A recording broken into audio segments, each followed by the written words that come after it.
Mouse Sports turn to ban. Hello and welcome, ladies and gentlemen, to a Premier League presentation. We're going to be bringing you guys a game between Mouz Sports and Virtus.Pro. These two teams starting off in the quarterfinals, best of one series to see who's going to be advancing on to get some points out of this matchup here. So one of those matches that there could be a lot of benefit to be gained from both teams to try to solidify their spot here. Mouz Sports has 180 points, which is pretty solid, but is not guaranteeing them a slot by any means, so they can definitely use it. Same thing with Virtus.Pro there, so they're going to be looking into that here as they go on into the draft. This is the Season 5 Daedalus Cup, and it's going to be an interesting match between these two teams here. I myself am Blaze, joined by Triumph of Man. What's going on? Yeah, I'm just looking at the standings. Virtus.Pro, definitely. This is a big cup for them. They need to make stuff happen either tonight or with the final cup before the playoffs. They really need to solidify their position because Fnatic and Quantic are nipping at their heels. They've only got about 28 points between them. Mouse Sports, on the other hand, they're in a pretty comfortable position. They could potentially get knocked out. There is always potential for them to be knocked down past fourth spot, but for the moment, unless barring the stars align, they're pretty much guaranteed a spot in the finals. Of course, Alliance at the moment, the only team really pretty much in there with no holds, with no chance at all of being knocked out. But Virtus.Pro, they're going to open up with the Lone Druid and the Nature's Prophet ban, also known as Rat Dodo. Lately, a lot of people getting mad at the whole split-pushing business from Nature's Prophet. You go for a fight, well, Nature's Prophet's just going to try and rax you and then just delay the game. Basically shut down fights and force everybody to TP back to base. But it looks like the counter pick there, going to be Mouse Sports, going to grab up the Lifestealer. Also, this is pretty standard for them. Wisp and Batrider, they just ban those two heroes out almost all the time. Wisp, definitely. I think like 9 out of 10 games I see them play, it says Wisp is gone. If they're not picking it, it is gone. They do not care what the other team is known for. They just take it off the board straight away. Visage, though. Lifestealer and Visage. Could we be seeing some kind of defensive triumph with the Lifestealer as the core hero here? Yeah. By the way, guys, in Dota TV, if there is still issues with either microphone, then it's pretty much the perfect time to let us know so we can get that fixed up as early in the game as possible. Just head over to the Twitch chat and somebody can let us know. Either way, right now as far as the draft goes, banning out Koikwa's heroes on account of Virtus.Pro, they knew that Mouse Sports didn't want the Batrider on the playing field. If that was the case, Virtus.Pro would have snapped that up with their first pick. So because Batrider had to be banned by Mouse Sports and because they prefer to, as they generally trend to with their drafting, they decided, okay, well, we'll also take out Koikwa's Nature's Prophet and Lone Druid and give him very limited options. So Koikwa still not settled down as far as what hero he's going to pick up, but Mouse Sports starting off with a pretty powerful two heroes to go for the tri lane. Lifestealer and Visage, great in a tri versus tri, allows them to be aggressive, defensive, whatever they want to do. And right now, because Lifestealer is so great versus strength heroes with high HP values through Feast, and great at dealing physical damage, which Alchemist doesn't have much armor for, I honestly think if they went tri versus tri, they could shut down Alchemist very effectively. So it'll be interesting to see, but they go for a dual core, a very common strategy by Mouse Sports with the Gyrocopter picked up here. Still could be Gyro mid and a defense. In my experience, I would say that it definitely is more trending towards that aggressive tri-lane with Lifesteal and Visage up on the top lane. And it'll be sort of a weird thing for them. Mouse Sports tend not to like to go with the aggressive tri just because the game tends to come down to in black we trust. It's just getting farmed up, and I can see them trying to get Lifesteal farmed up down. That said, with the Gyrocopter now, I mean, that's it. Gyrocopter can work well in mid. You could throw him in the mid, he can do okay in there, so we'll see what they go for. But definitely, I mean, you've got Gyrocopter and the Lifestealer. It tends to the draft itself tends to lend you towards that aggressive tri. That said, Visage, he can get a lot of damage out of the Soul Assumption.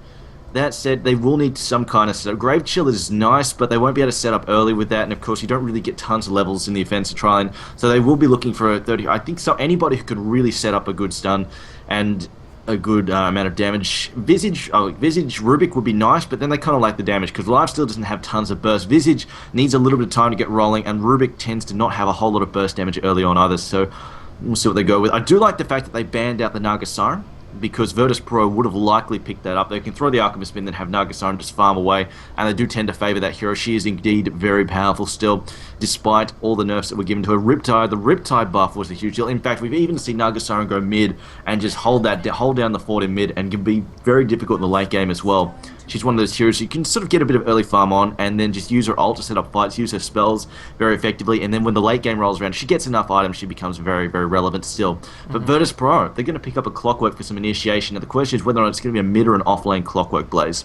Yeah, it's hard to say. Right now, I would say they're probably going to look to bring it into the off lane. unless they actually go for an aggressive try themselves, which would make them in a better position because they want to go for 3 versus 1. But in general, Clockwork, honestly, it's not even just down to mid and offlane. It could also be a support Clockwork. Virtus.Pro has run that multiple times over, and it just makes it so that they have so many more tricks up their sleeve and allows them to be very, very flexible in their draft. So picking up at this stage gives them 2 things. First of all, the flexibility that they definitely need, since Alchemist and Bane are very clear in where they're going to be going.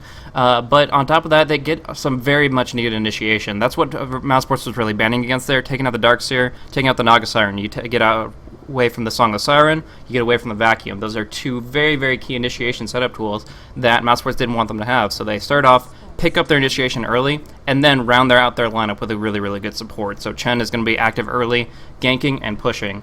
And fortunately for them, Crystal Maiden doesn't have as much to answer with. Like, she's great for locking down a single target with Frostbite, setting up so Lifesteal can get in range for open wounds early on, and then of course Visage is the one that packs the punch behind that. But comparatively speaking, when you look at Chen's potential, when he gets good neutral creeps, it's just completely a whole another playing field between those 2 heroes. Well, here's the thing I'm worried about. Chris, like Chen, of course, with his creep is very painful. But early on, when he doesn't have that many creep, Frostbite is a huge pain in the butt for them. That is actually a pretty big deal. So I do like that, and I also like the Crystal Maiden pick. Like normally, I would say Crystal Maiden pickup. I don't like it, but in this case, they need a mix of damage and an opening move. Now, I would have normally, like I've been talking about comparing Lina and Crystal Maiden, how Lina is a much stronger hero in terms of Triumph, just because she has so much more damage. Her spells come off cooldown a lot faster, and she has better AoE potential. But in this case, they need an opener. Visage needs an opener for him to get them in there before he gets the Solar Assumption up and running. So they've got the Ice, so they've got the Frost Blast for that, not the Frost Blast, the Crystal Nova for that. And then, of course, they've got the backup damage there from Frostbite as well, whereas Lifesteal doesn't have a whole lot except the auto attacks early on. And I think I can see this working out just because Chen, he takes a little while to get rolling, and if you knock out his creep as well, that's really frustrating for him. So they're going to have a lot of pressure on that, and it's going to cause a lot of trouble for Alchemist to get his early farm. That said, once Chen hits level 5 or so, it's going to become a bit more painful in terms of Mouse Sports, because they're not going to have a lot of room to get a lot of levels in this defensive tri-lane. So if they do go for the offensive tri-lane, they're going to find Visage and Chris Maiden get a little bit under-leveled, and I think that's going to cause them some grief, because Lifesteal is not a hero that they can leave alone a lot. If you have something like a Weaver on the tri-lane, you can leave him alone for extended periods of time and just go and like put pressure on the jungle, go and run around in the, go and put pressure on the jungle, gank him and that sort of stuff. But when you leave Lifesteal alone against Alchemist and Bane, suddenly he's got huge issues that he's got to try and deal with, and he can't really farm effectively alone. So I think that could cause it. It's going to work well initially, but it's going to taper off very quickly, and Mouse Sports are going to want to put down a lot of early pressure and get into a good position quickly. Otherwise, it's going to cause some trouble for them. That said, Queen of Pain and Weaver the final picks here, Blaze. So I think that the Clockwork and Weaver are definitely going to be solo heroes. The question is where. KSI is generally the offlane player, so that would mean Clockwork would be in the offlane, but then Weaver would be in the mid. It'd actually be pretty interesting to see Weaver versus Queen of Pain 1 versus 1. You can dodge out the Shadow Strike with the Shikuchi, and I actually think that would be a pretty balanced matchup between the 2. You generally don't see Weaver in the mid lane because he doesn't benefit as much from rune control, and yeah, in general he's either going to be farming a lot and fighting a lot, or he's just going to be surviving on the off lane. But I could definitely see a core hero like Weaver being effective in the mid lane, just something we don't generally see. So if that is the case, and Tame Wild is going to be running him in the mid lane, as it does seem to be the case, then that is going to be a sight to see for sure. Beyond that, we are going to be looking at, of course, the Queen of Pain be picked up here, and that will be very, very effective in its own right, getting control, getting a lot of early nuke that they can benefit a lot from. If you get a good Sonic Wave off, guarantees a max soul assumption from Visage, and that just pounds away magic damage really, really quickly.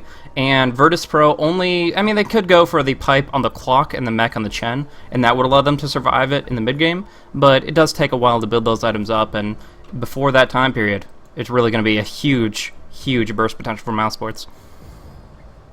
They definitely need the burst potential. They've got to shut down Shen in these fights. If they don't shut down Shen, Alchemist is going to be so freaking hard to kill. On top of that as well, the Bane, like adding an extra, 500, 600 health to him while he's fit, like just lets him sit there, even though if he takes a squishy support role, spends all of his cash on wards and stuff, it pretty much means you can't burst him down very effectively just because you've got Chen backing him up. And then, of course, he can finish off with a brain stab as well. So he suddenly has like well over 1,000 effective health when you're backing him up with those heals, and that means a lot of trouble. The Queen of Pain, that's it. I mean, Queen of Pain with the Nakes inside, if she just jumps Chen and they just blow into bits, that will put them in a huge position in terms of fight. They can just instantly turn that into a 4v5 and not have to worry about Chen heals. I think that's definitely going to be that's going to cause issues for Virtus.Pro. That said, they do have the counter initiation there with Clockwork, and if Queen of Pain and Nakes aren't careful, if they jump too close to Bane, they could get shut down very quickly. Just by turn, if Fast Fiend's Grip, Enfeeble, Nightmare, that sort of stuff, it will really cause some issues for them, so they will need to watch for that. But if at the very least they take Chen out quickly, I think it'll work fine for them. The Crystal main pick, and there we go, Cinderin switched with Fado. I was just wondering for a moment there, I'm like, Cinderin, why is he on Queen of Pain? Doesn't he normally play support? But they have switched. Yeah. So Cinderin will be running the CM. Like, I'm curious. Crystal Maiden tends not to fare that well in the tri-lanes, just because she doesn't have the same offensive output as other supports. That said, she does, like, the enhanced crystal, like, just one level of the enhanced Arcane Aura is really, really nice in terms of mana spam. But we'll see how it turns out. In fact, I mean, she's not really going to... If they can help it, they're going to want to avoid getting Arcane Aura until level 3 or level 4 if possible, because they really will need the offensive output there. But, I mean, that's assuming they're running the offensive trial. I mean, they might just decide to screw it. I mean, they might just decide to screw it, run defense trial, and then put Nakes in the jungle. There is always that option, if they wanted to. Yeah, especially since it looks like Black is going to be the Jar. Yeah, I think the lanes are pretty clear-cut. They want to run Koikwa in the tri-lane up top alongside the Crystal Maiden and the Visage, and then they would put the Gyrocopter safe lane solo and the Queen of Pain in mid Fata. So I definitely think that's almost guaranteed what they have to run with this lineup. Like, they don't prefer to have CM in a tri versus tri, but back in, I would say over a year ago, Crystal Maiden, when she was getting picked up more extensively, not for her aura, but just for her early game disables, she was really, really highly valued as level 2, level 3 support, just because of how much she can prevent movement with her long duration slow, with her, of course, root in place, and as long as they're not facing the Weaver in the tri lane, I think they'll actually feel really, really good about that, putting her in there alongside the Visage, and like I was saying, make sure the Visage is the one to set up the damage output with that Soul Assumption. So, in general, I think if they run the tri-lane, they won't guaranteed stomp it if Chen has good participation, but they will have a better opportunity than if they were trying to just jungle the Lifestealer or something like that. I'm going to say, yeah, she was popular like over a year ago, like way before, like months before TI2. But I'm going to say she was popular back then because the support pool was a lot smaller. We didn't have stuff like Shadow Demon and Rubik running around. I feel like that's why she was more popular than anything else. It just wasn't the other really good high-tier supports available at the time in the hero pool. But that's it. I mean, she's had some buffs, so we'll see how she goes tonight. And what are we waiting on here? There was Yellow. Actually, Black. Oh. Yeah, they said man overboard, so apparently he has gone AFK or something. His computer seems to be fine as far as connection, but I don't know, he just wandered off, had to go farm something IRL or something, but yeah, he's going to be coming back in a little bit, but until then, apparently we're playing the waiting game, waiting to see all this in action, but hopefully we get down into it. Actually, Mouse Sports is a little bit pressed for time. Corsair Cup will be coming up in just less than an hour as far as the schedule goes, so... But they would prefer to go with Black, absolutely. So we'll give them whatever time they need. But we will be needing to unpause in a handful of minutes here. Hopefully, he will be up and down. Right. So, chips down on the table, lineup versus lineup, ignoring the players playing whoever or whatever. Which lineup do you like better? I really like Mouse Sports lineup because even if the tri-lane is just evens out, you're still giving Black that opportunity to free farm safe lane. Not for freely farm 100%, but I mean, if he's up against a Clockwork, then he's in a great spot. And if he's up against a Weaver, then the Queen of Pain is going to do great against the Clockwork. So either way, their solo lane is going to be feeling pretty comfortable. And as a result of that, if they do go for the aggressive trial lane, which I believe they will, then literally that's all they have to do is just keep the supports up on top, keep Chen from smoke ganking. And if they accomplish that, either Fata or Black is going to do extremely well, and either one of those heroes with enough farm is just going to be able to destroy the mid game. I'm going to have to go with the opposite one. Just based on the lineup alone, I like VP's lineup better just because I favor a lot of the heavy disable, and right now there's something that bothers me about Mouse Sports lineup is their extreme, and I mean extreme lack of disable. They have like one reliable stun, and I use the term stun loosely, and that's Frostbite. That's it. Yeah. They've got the homing missile, which takes ages to get rolling, and that's...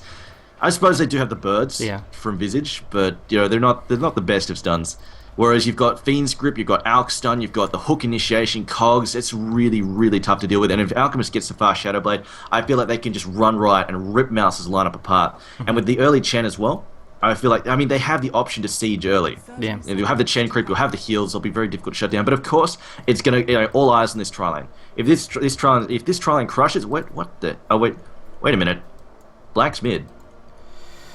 Oh, what are you doing, Mouse Sports? So they have. You were talking about Queen of Pain in the tri lane, and it's a very awkward thing. It's something that doesn't work all that well, and it looks like they're not going for a lane swap. They're literally putting Pause and Synderen up top alongside Fate. He's not going to get as much experience, but they will have earlier kill potential with the combination of Scream and the Soul Assumptions. So, yeah, I don't even know, but the lanes are very different than what we expected. Don't do drugs. Drugs are bad.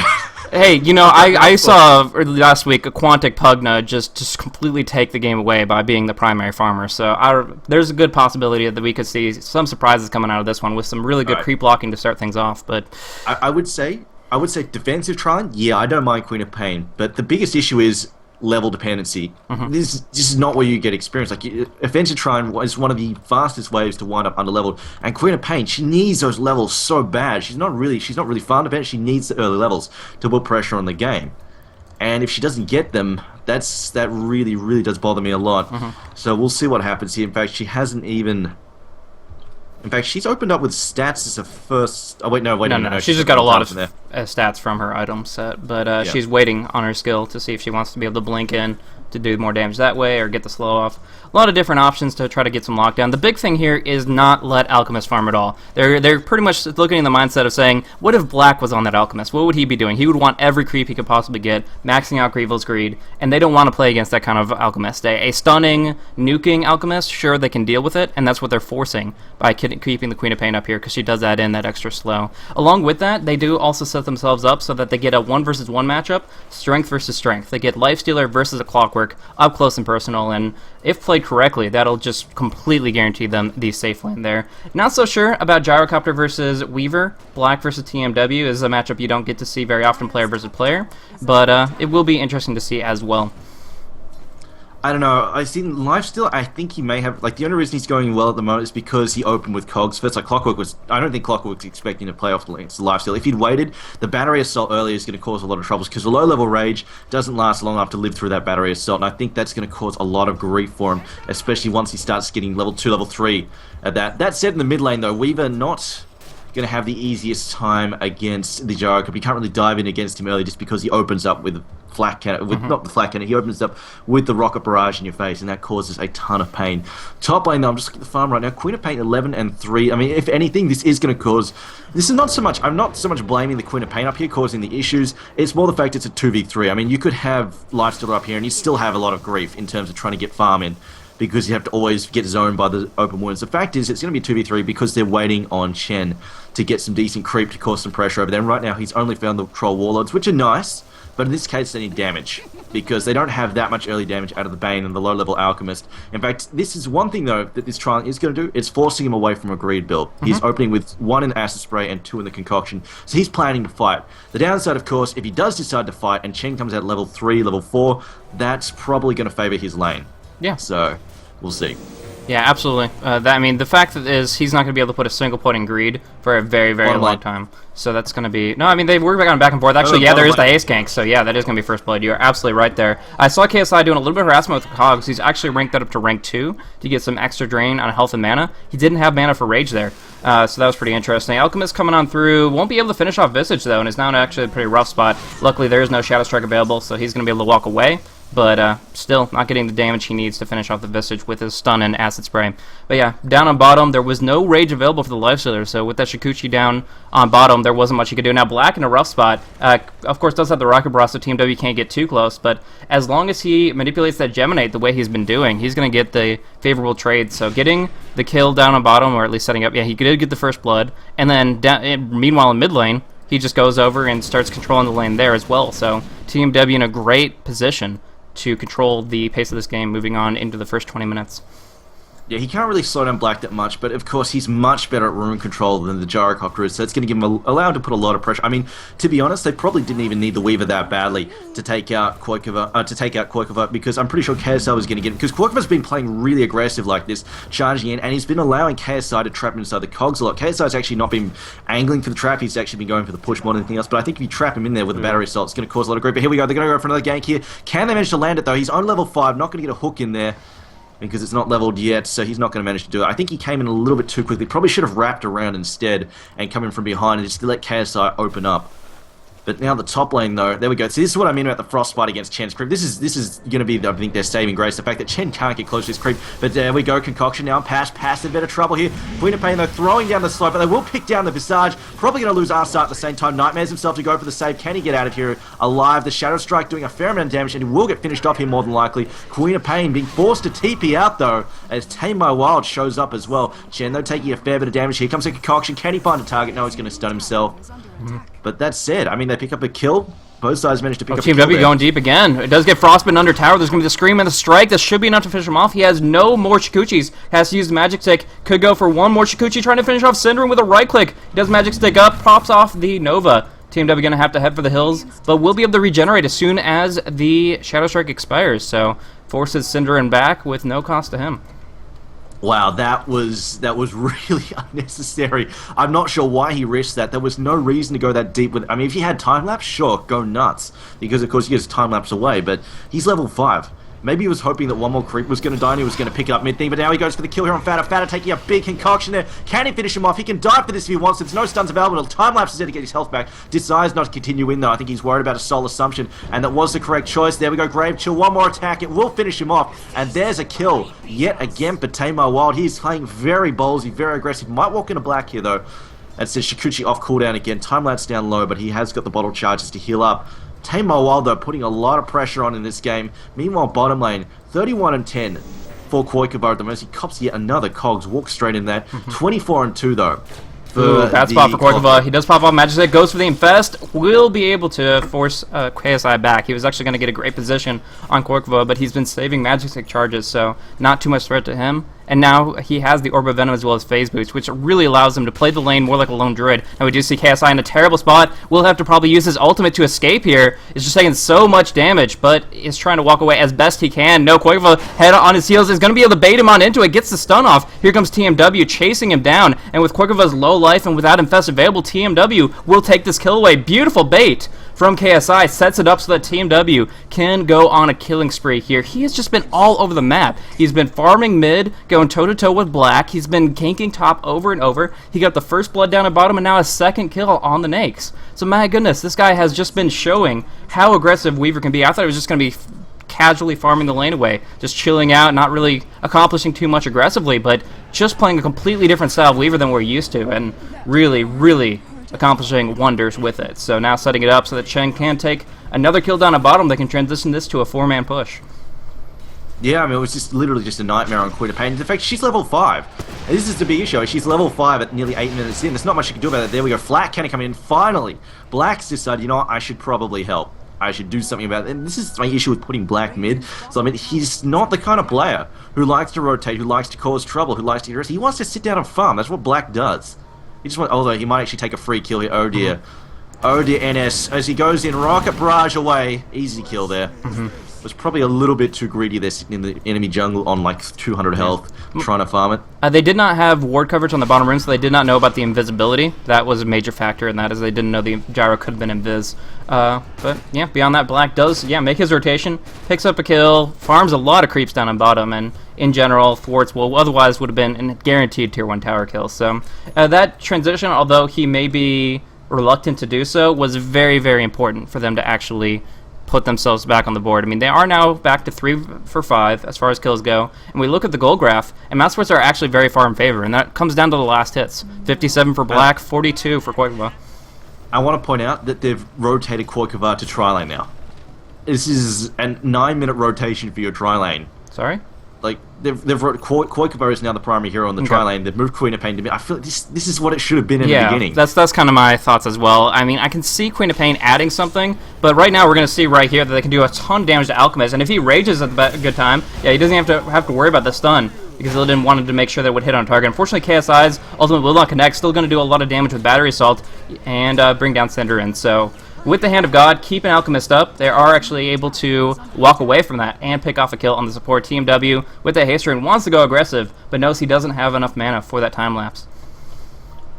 I mean, that's just it. Like, Queen of Pain, she doesn't... If she's going for... Like, she has to get the early level, and Blink needs the early level, and Shadow Strike, so she's just got no damage to bring to the tri-lane anyway, and you're trading an open wound slow. You're trading the open wound slow for the 70% slow for the freaking, level 1 Shadow Strike.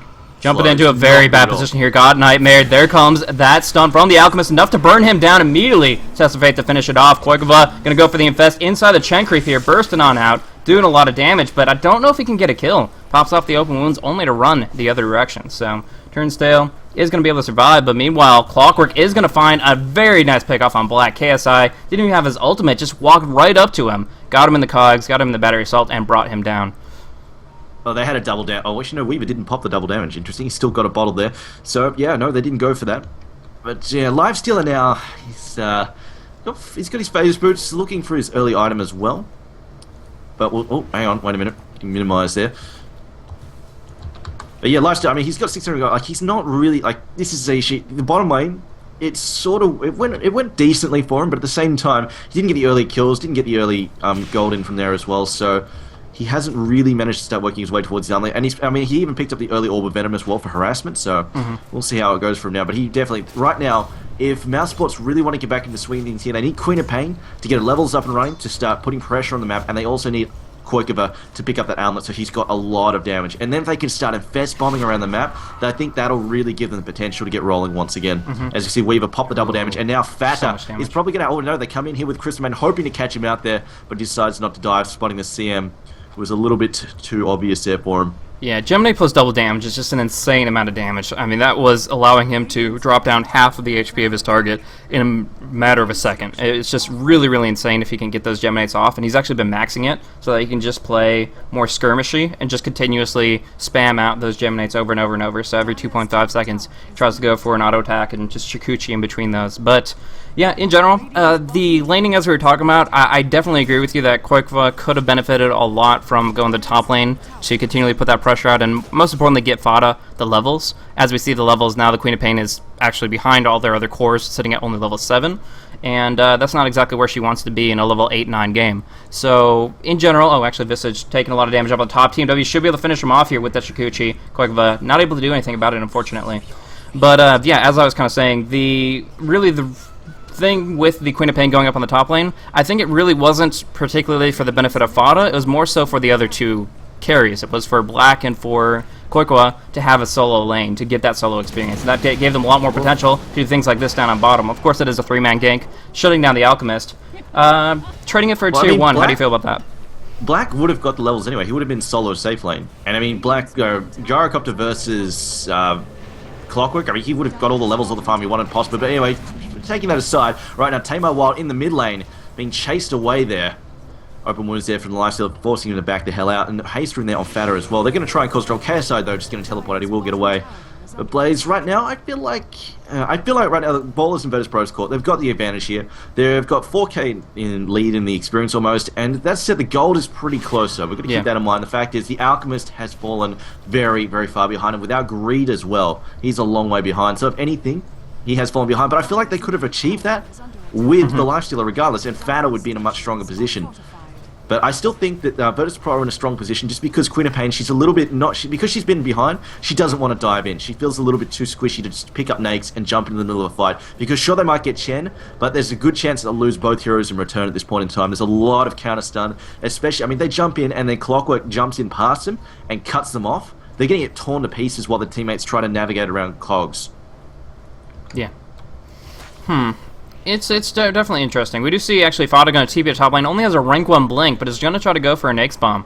Infest is available. They're going to try to use it right here, but that Chemical Rage, he can just scroll away. That's the unfortunate thing about that rank 1 blink, is you really can't close the distance, and that's because of the fact that Fada is only sitting at level 7. So that 139 HP tower, unfortunately, wasn't able to be denied, so they lose that, and they don't get any success up on the top lane. So that is just not many things going in the way of Mouse Sports in the past few seconds. And now it looks like Virtus.Pro wants to start getting very, very aggressive. They have the mechanism. They're like, okay, as soon as we have farmed that enough, NS is saying, now we want to gank. Now we want to fight. And that's where the Smoke of Deceit comes into play. Yeah, they're just going to try and buy a little bit of time for Illidan here to get a bit of money. He'll probably get his first core item, then they'll really...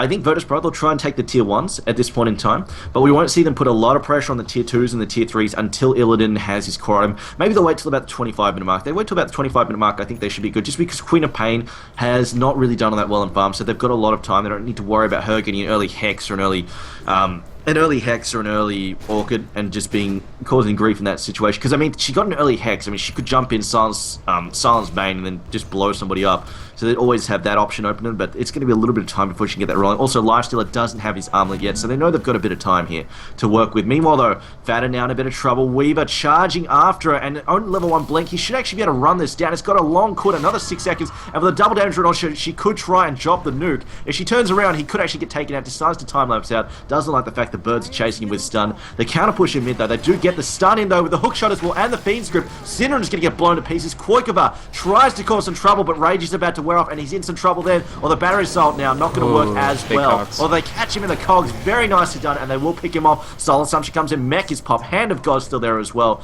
And this is going to be the problem. Hand of God and Mech. There's a lot of extra health that's going to make Weaver very tough to kill. It's going to make Alchemist very tough to kill. Even Clockwork can dive in head first and be very, very difficult to bring down. Yeah, it was unfortunate that Koikwa didn't have a TP there, because his Rage was plenty of duration and the Fiend's Grip was expended, but yeah, he just couldn't find the opportunity to TP, so that was not going to work for them. Not going to dive underneath the bottom tier 1 tower, but it was enough for Black to get the last hit on that. That's pretty much the first thing that's gone really good for them this game. Like, they got so many towers denied right in front of them, the Chen in the mid taking out the tier 1 there, but at the very least, Gyrocopter has been able to farm multiple lanes and has been able to get the last hit on the tower, so he will have a relatively well-timed Black King bar. Question is, will that be relevant enough? We're looking at Hookshot, the Snare from the Dark Troll Summoner, as well as a Fiend's Grip. 3 great ways to lock down a BKB target, and could be enough that even with the Black King bar, he won't be comfortable fighting. Well, I mean, right now, Gyrocopter's biggest contribution to the team fight is his cooldown and his Rocket Barrage. Like, at the moment, he's mostly nuke phase. He doesn't have that much damage just yet, and of course, they actually have a fair amount. They're going to have a fair amount of armor with the addition of the Mech Chen, of course, having that up and running. I'm going to assume somebody's picked up a Basilius at some point as well to help them push with. Just checking. Actually, no, it doesn't look like anybody has. Okay, that's odd. I figured someone would have grabbed one. I suppose I'll pick one up later. Though it's not that necessary. And I'm just looking at Crystal Maiden. She's got the wand. I'm just looking at the Mouse Sports support because I think, if anything, they're super underfarmed at the moment. We've got pretty much nothing there. Visage got nothing. Crystal Maiden has nothing. Bane has Arcanes. It's going to help them sustain. That's going to be very, very useful indeed to help them sustain. And of course, Chen has the Arcanes as well as the Mech, so they're in a much, much stronger position. So they're practically playing at this point in time. If they group up and go 5-man, it's almost as if they're going 5v4, as Black now gets stunned by that by the concoction, netted down as well. I think it was possibly a little bit too early there on the net. Didn't need to throw that just yet, and now he may actually get a little bit of distance here. He's going to try and TP. He's going to try and find some room, but here comes the stun once again, a little bit too early. And it won't matter there, the fact that they stack their stuns. Queen of Pain jumps in, but she needs to be careful. Still only has a rank 2 blink, and KSI could have gone for the hook there. They decided to back off, though. I think they figured that there was more TPs coming to and they will wisely back off as they have 2 heroes up in the top lane still. Yeah, so in this position here, the pickoffs on Black is something they cannot afford. They've lost their tier 1 tower, their jungle is going to start getting invaded, and Black needs to find some place that is secure. But just even psychologically, when you get dropped down in that position by so many heroes committing to you, it really just feels like there's no place that's safe. And with TMW now pushing up on the top lane with a huge creep wave alongside Smile, they're actually going to be able to bring them this tier 1 extremely rapidly. So now, losing all their outer tier 1 towers, they do not have anything going on as far as the jungle goes, and in general, Black is going to be having a hard time finding his BKB. Along with that, apparently getting a kill on the Queen of Pain. I'm not even sure why Fata was there. She overextended, got netted and stunned, and brought down Chen there with the pure damage from Tess just bursting it down. She doesn't have that much health just yet. She was sitting on intelligence tread, so she got knocked down pretty quickly. Yeah. And I've got to say, with the big counter, like with the big desperate series of TPs to try and save Black the bottom line. Speaking of Black, Fiend's Grip will actually get cancelled though, as Arsat decides, I don't want to stand here, which wisely enough, there were a whole bunch of heroes rotating to help out Black. But with the desperate amount of TPs to the bottom lane to try and save, like the entire team went down there to stop them. Virtus.Pro made a smart move. They said, alright, let's not overcommit, let's just back off, and we're still at 2 heroes on the top lane. They just immediately push with a big creep wave and take out another tier 1. So that's a very smart move from them, just counter-pushing on the opposite side, not over-committing to a fight. I mean, over-committing to a fight is something that a team like Virtus.Pro, being a CIS team, they have this habit of going, is there a fight? And just doggy piling in, and just trying to cause a huge ongoing brawl. In this case, they played a lot smarter, a lot more restrained, just said, counter-push. And that's what they did. Speaking of that, though, of a fight erupting, it looks like Arsat about to get picked off here. Queen of Pain going to jump in, gets a scream that doesn't get the slowdown. He will get away here.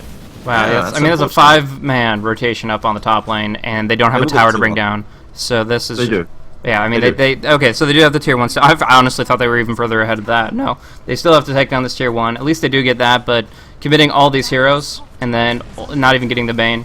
It is great to get the tier 1. It does put some very important gold on the board to bring it back in their favor a little bit, but just in general, they're really, the ticking time bomb is going right now. Alchemist has picked up his Lothars. The Weaver is going to get big very, very quickly. They did double up on drums, Clockwork and the Weaver both picking that up.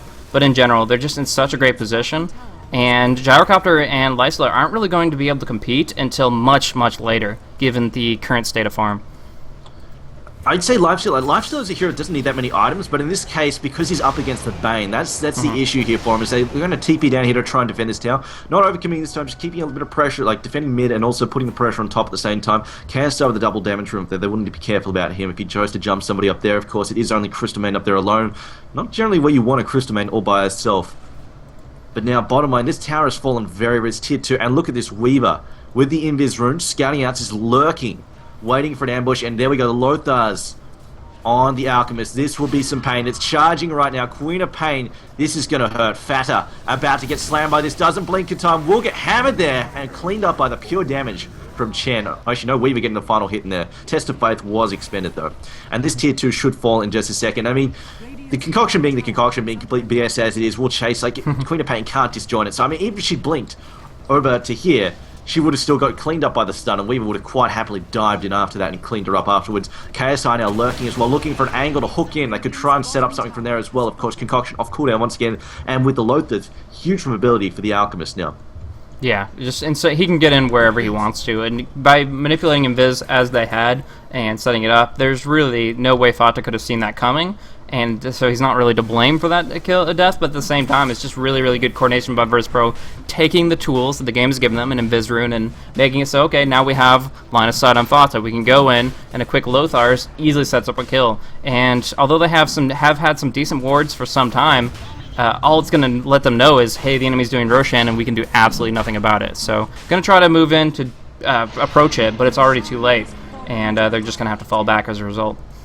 I think they could have taken it, but they have the firepower to take a fight in there. Just the problem is they weren't able to get there quick enough. Exactly. I mean, if they're all boxed in, they can't really rely on the hook shot to get them out of trouble. If they can land the damage, the burst damage, then Chen will go down very quickly to call down Sonic Wave and an Egg Swamp. He will die very, very fast. But the problem is, of course, the fact they just couldn't get there quick enough. Because Nakes does have his armor. He's hitting pretty hard for the 22-minute mark. He's hitting pretty hard between that and the feast damage. There we go, open wounds on Arsat, rage up. He does have Fiend Script, he wants to go for it. Nightmares himself. Cordown coming in, this heal there from Chen. Only one though, isn't close enough to mech him up. And they will lose the Bane. Bane though buying back. He's going to TP in the mid lane. It's a tier 2 TP though. He will be a long distance hook shot in though. Oh, beautiful cogs. Trying to slow this fight down. They're going to land the cogs as well. Sonic Wave comes in. It's on to KSI about to go down. Time lapse from Weaver. Weaver's looking good. So going to best out of there. Koikoba going to try and back up, and they're still pushing in. Do we have a stun from Alchemist? It's still 5 seconds away. Black now. BKB is up if he wants to get away here.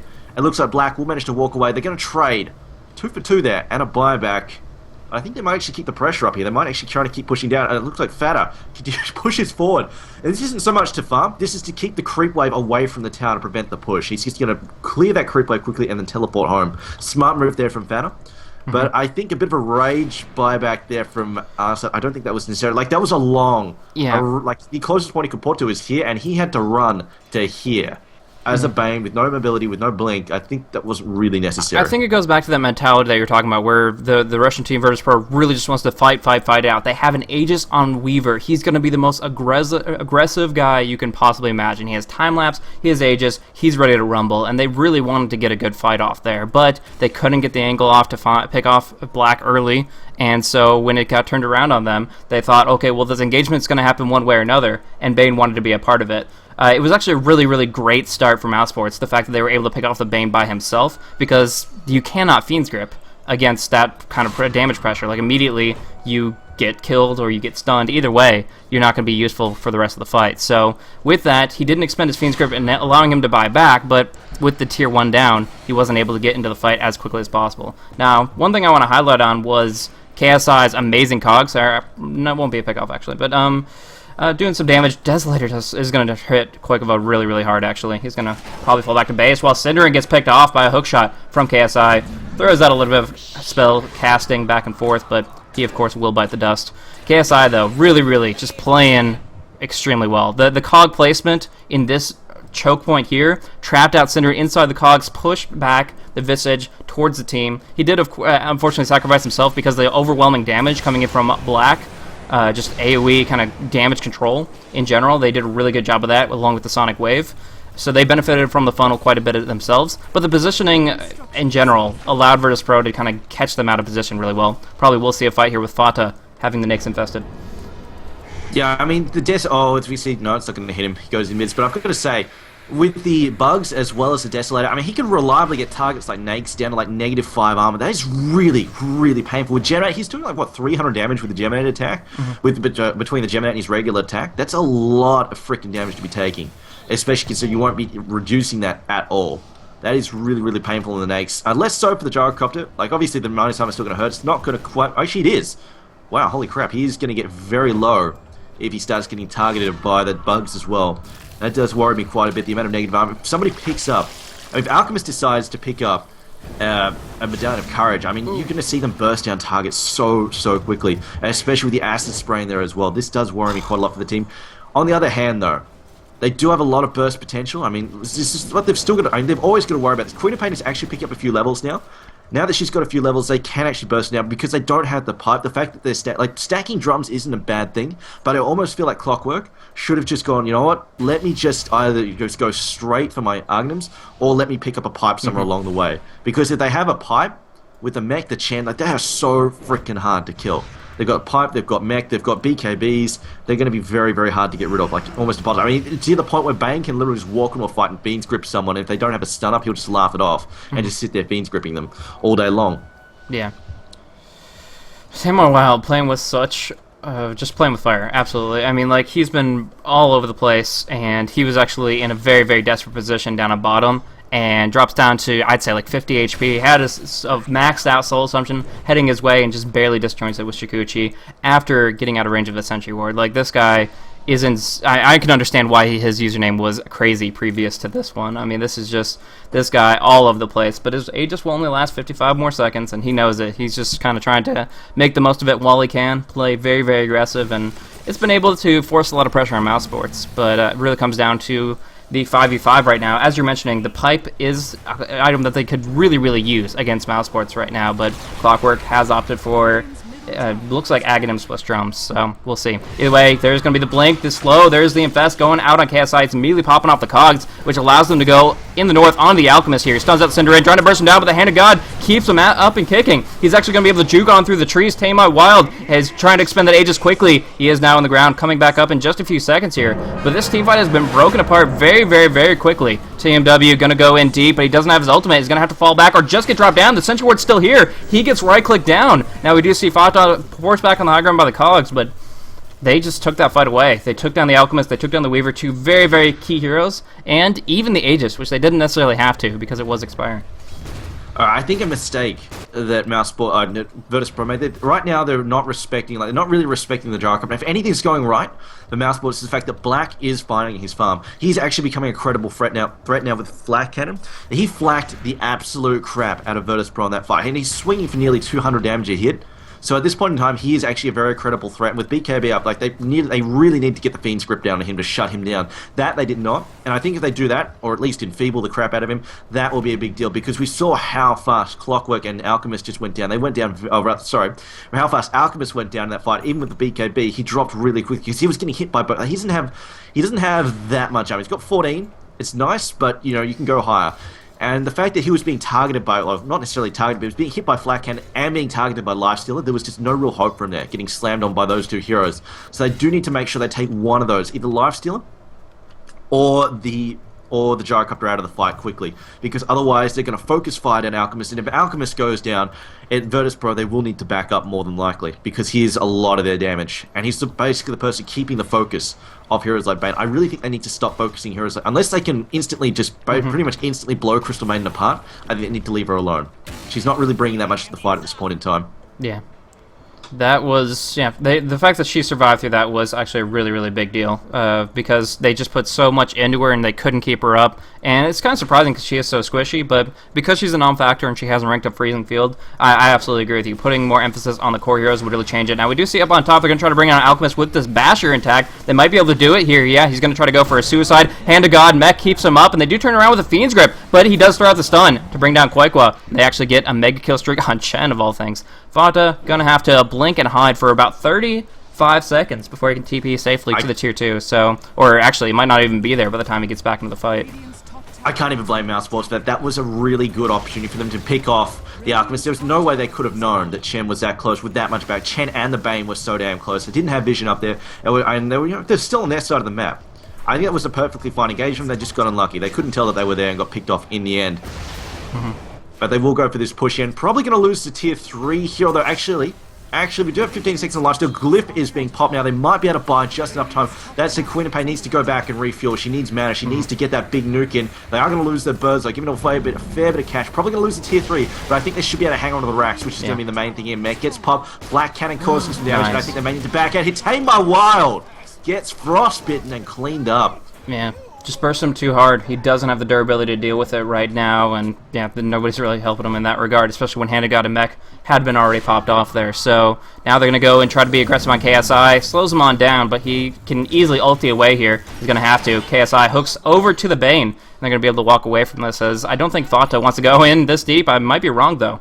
He is going to go in pretty hardcore. He has a Black King bar, but 1 versus 3 is not the kind of matchup he's looking for. Either way, that fight went really well for them. The Queen of Pain was actually killing off the creep wave, so there were no more reinforcements, and Virtus.Pro had to use Chen's creep to tank up the tower.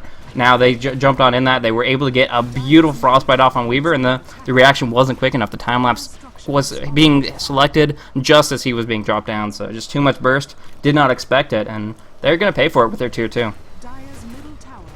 I really feel like Weaver at this point in time should probably be building towards a big... Like, he wants to play really, really aggressively. I feel like he should probably go for a BKB if he's going to be that aggressive. Sure, he's got the heals from Chen, and Weaver's naturally hard to kill, but he is being focus fired really hard. And on top of that, I mean, he's diving headfirst into their lineup. So they really... I think he really needs that magic immunity. As well as the fact that, I mean, they don't have any superior magic stuns apart from, you know, the occasional bash out of Lifestealer. So I feel like that's probably their best choice. And they may actually just wait for the Aegis. If they can secure the Aegis here, and Mouse Sports, I think this is real, and they have to take, or at least deny this Aegis, or at least make it expend really quickly. They can't really afford to let this go. Oh no, Fatta gets Fiend Grip there, but a lot of damage on KSI. They might actually back up. Fiend Grip still going. Fatta backs up successfully. Cogs are down, but KSI still caught, and he should be able to walk away from this though. And we've still got Illidan in the mix. Can he pick somebody off? We're going to have the BKB run off in a second. Concoction coming as well. They pick off the Lifesteal. That is a big kill there. Tame my Wild. He's going to keep running it. He's time-lapsing just there to get some health back. Concoction comes off on Black. Black is enfeebled. He's got no damage on it, and he will get brought down. That is painful. Mouse Sports in a bad position now. Do they have buybacks up and running? It looks like they do not quite have the buy... Oh, no, they've got the buyback on Gyrocopter. Does Lifestealer have it? Lifestealer should have it as well. Yes, Lifestealer does. So, they can defend if they go for the racks, but not for the Roche. It looks like... That's the big thing. Roche Yeah, the creep wave right now is not in a position to really be pushed in, but Roche is probably going to go to Mouse Sports if they, or to Virtus.Pro if Mouse does not go for a buyback on the Gyrocopter, and so that's, yeah, really, really unfortunate to give that Aegis away. I mean, they've already been allowing Virtus.Pro to kind of run rampant 6v5 with that Aegis previously, and getting this the second time around might be the thing that Virtus.Pro needs to get over the hump and siege the high ground. They've already taken the tier 3 up top. Racks are vulnerable, and with this Aegis on the Weaver, they're in just such a great position to take this away. Now, Tame My Wild is sitting on 4,800 gold. Like you said, he really needs a Black King bar since they're not getting the pipe from Clockwork. He went for a BKB himself. So, in general, I think they should go for the BKB and then start sieging, and that's exactly what they're going to do. So, Weaver is going to have that sent out to him, and although he won't have buyback for this next engagement, he will have Aegis and the time-lapse, and I would certainly hope that's enough lives to be at his disposal to get on into this and tank it up. Now, they do have, as well, an amazing armor advantage. I want to talk about this real quick before the next clash. The Weaver will be playing some shenanigans up here in the mid lane. Either way, right now, they have Vladimir's offering +5 armor. They have the mechanism when it's used, it's +2. Then they have the Assault Karas, it's +5 to them, -5 to their opponents, and on top of that, they have both the Swarm, which ticks down very rapidly, -1 armor on everybody it's hitting, as well as the Desolator, reducing by 7. Right now, they have such an immense physical damage advantage.